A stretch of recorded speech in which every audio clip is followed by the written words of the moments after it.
Hello, online pipe community. Ethan, Parsimonious Piper here. It is Cobb Tuesday. I'm a Cobb Tuesday Cobb.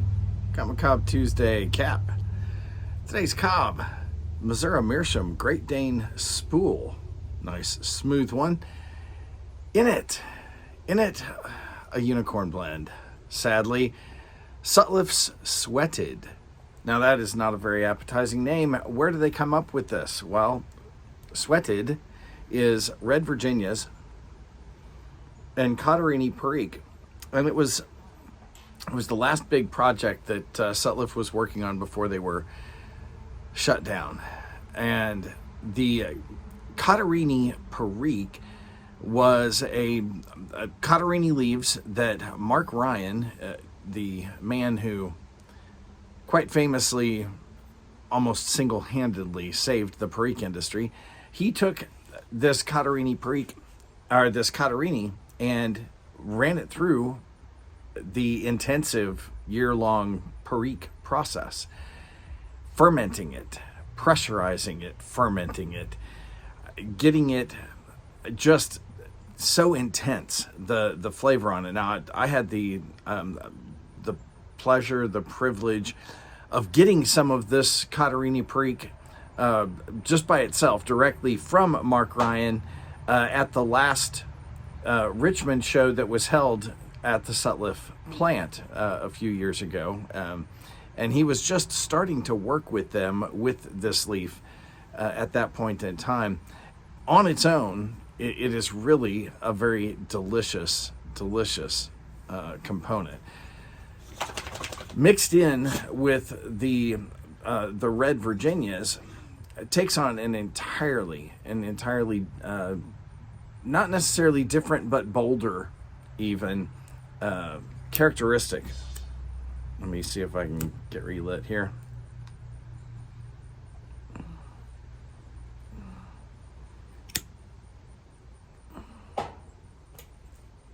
Before we get any further, let me show you what this looks like. Comes in a dense cube. In fact, they cut this into 1 pound cubes and sold it off at the Muletown Pipe Show. But it crumbles apart really nicely once you cut some slices off.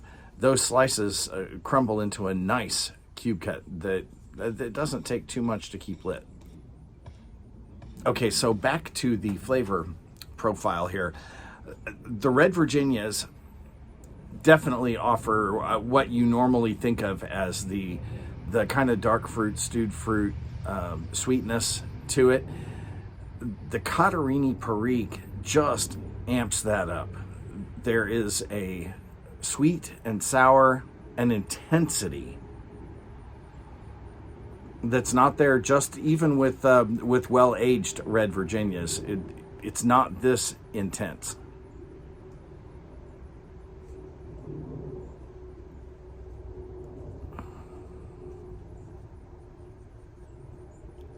I did not give mine any dry time, so I'm playing around with trying to keep it well lit while talking at the same time. If you like Orientals, this Cotterini Perique is that on steroids. It is just packed full of that sweet sour flavor. Quite delicious, in my personal opinion. Just absolutely love this stuff. Now, where does it fall on my scale? This is a solid 4 out of 5. Not a 5-1 because it's not obtainable anymore, and I do include availability in my personal rating, but also because, like so many Red Virginias, this one tingles my mouth. Now that's different from a tongue bite that's caused by smoking too fast, smoking too hot, or steaming, that kind of thing. I get I get a tingle no matter how fast or slow I smoke this. And I suspect that's coming from the Red Virginias because I have a negative mouth history with Red Virginias, despite them tasting so good. So I would not be able to make this a more than once a day or even daily smoker. And my 5-star blends are all blends that I could smoke all day, every day, if I could get a hold of them as easily as I would like. Or in the quantities and at a cost that I would like is more like it, because all of my 5-star blends are readily available, just not always in my budget.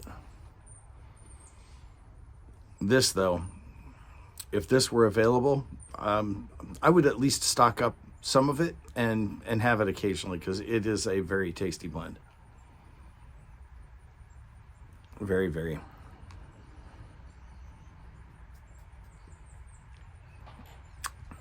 Now, in a continuation of my recent effort to participate a little more in people's questions and giveaway VRs, Corner Room Pipe Talk is having a 100 sub giveaway.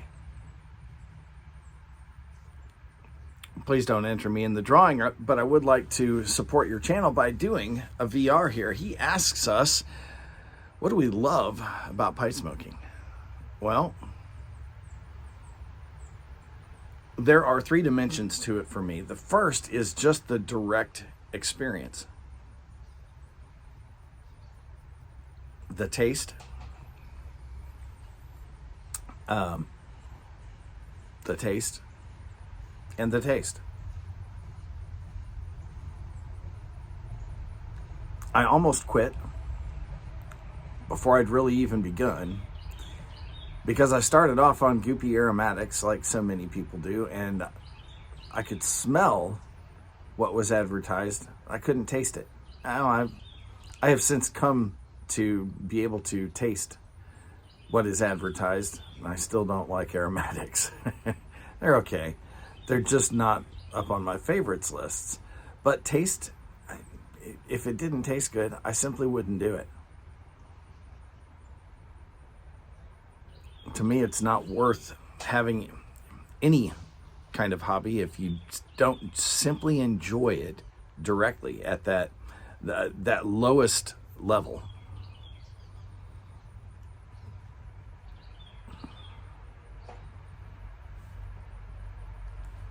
Now, at a second level, I enjoy the ritual, the packing, sometimes cutting if I'm doing a rope or a plug, and rubbing that out into a ribbon or cube cut form. The packing, the lighting,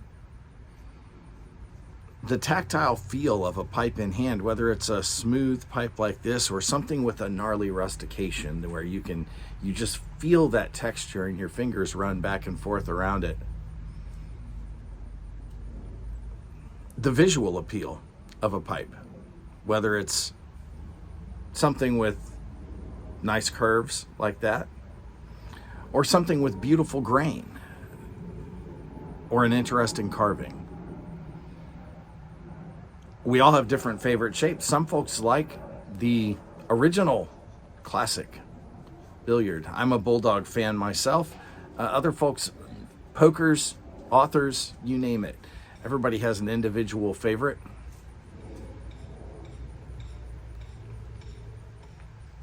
But there's also something in the ritual of pipe smoking that makes me slow down. And it does tend to make me contemplate various things in life. I do some pretty good work for my employer when I have a pipe in my mouth. It's just relaxing and focusing at the same time. Now, the third dimension is all of you guys. I get so tired of people, self-appointed gatekeepers, who like to tell us that this is not a community. Sorry, guys. It is a community. You don't have to play along, but the rest of us enjoy it. We do, in fact, get to meet each other in person sometimes, but even if we don't, the digital world has redefined many terms. Would you say I don't work on a software team because I haven't seen the people that I work with face to face in, 6 years since COVID hit? No, I still work on a team. We still live in a community. We share things. We share physical things, mailing things back and forth. We do occasionally get to meet each other face to face. We share concerns. We share our lives, the important things that are happening. We communicate outside of these videos. Many of us text and call and email back and forth, not just here in the US, but around the world. It is a community. I like the people that I've met. Do we all agree on everything? Absolutely not. We come from different vantage points in terms of religion, in terms of socioeconomic status, in terms of politics. But we can all get along, and we do, for the most part. Like any family, we've got a couple of crazy uncles that we bring out at Thanksgiving, and we humor them and kind of put them back. But for the most part, we all get along pretty well, and I truly enjoy that about pipe smoking. I have other hobbies, none of which has led me to so many interesting friendships. So I hope that satisfies your curiosity about why I love pipes. Well, whether it does or not, find something you like. Maybe it'll be a unicorn. Light it up. Enjoy your afternoon.